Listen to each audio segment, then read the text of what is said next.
हम सबकर फरमाइश पूरा ऐसे करता नहीं कैसे कि गोलू भाई भी गई हैं ऐसे एगो हमार प्रमोद भैया एगो हमार भाई के फरमाइश बस समाजवादी गीत के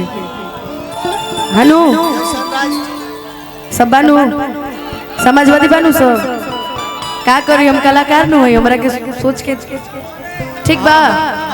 अरे तो हम हीरे होई पगला तो हम पहले कहनी कि हमार घर बा रिश्तेदारी बा तो हम ना जानो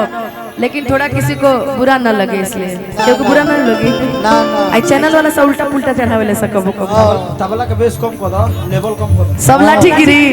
सुन ले लाठी चलतो लाठी बेस कम करो बेस कि जैसन राज चलवला से सब परिवेश ना होई कि जैसन राज चलवला से सब परिवेश ना होई नेता के हु कितनो होई अगर अखिलेश ना होई नेता के हु भलो होई अगर अखिलेश ना होई नेता के हु कितनो होई अगर अखिलेश ना होई नेता भलो कितनो होई अगर अखिलेश ना होई। कहे से कि ये गाना आन बान शान है हमने के जी कि जैसन राज चलवला से सब अरे परिवेश ना होई अच्छा बहु लाले पॉइंट कैल बनी आइहो लोग लाले पॉइंट कैल बा दिक्कत लोग हैं कि जैसन राज चलवला से सब परिवेश ना होई नेता के हु कितनो होई मगर अखिलेश ना होई नेता के हु कितनो होई मगर अखिलेश ना होई नेता के हु कितनो होई मगर अखिलेश ना होई।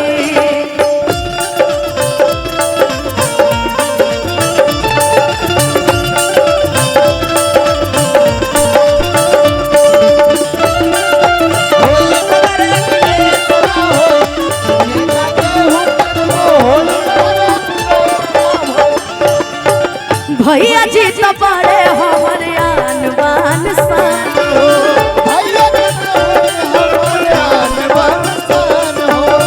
ए नहीं बबटे हमन के सम्मान भैया जी तो बड़े हमर आन बान शान हो ए नहीं बबटे हमन के सम्मान हो और कि हमारा भैया जैसन केहू बहुत सुंदर कि हमारा भैया जैसन केहू कबो विशेष ना होई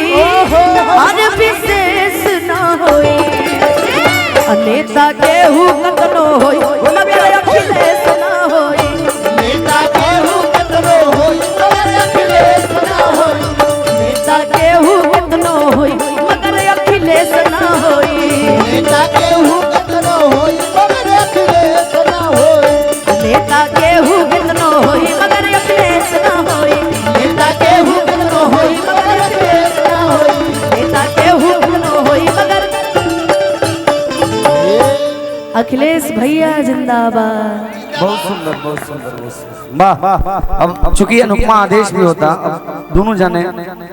गोलू भैया एक बार आप खड़े हो जाइए गोलू राजा जी हम निवेदन करेंगे गोलू भैया से कि आप खड़े हो जाइए खड़े हो जाइए एक बार ताली बजा दीजिए आपसे जोरदार ताली होनी चाहिए राहुल भैया तनी और मैं गोलू बाबू चाहूंगा आप सभी के बीच भोजपुरी की इंडस्ट्री के वो धरोहर वो शान मान जान आप सभी का बेटा आप सभी का धरोहर बोल ले दो आज जितेंद्र भैया आइए गोलू भैया इधर आइए गोलू के लिए जोरदार ताली बजा के स्वागत करते हैं भोजपुरी हाँ दे दीजिए ना रहे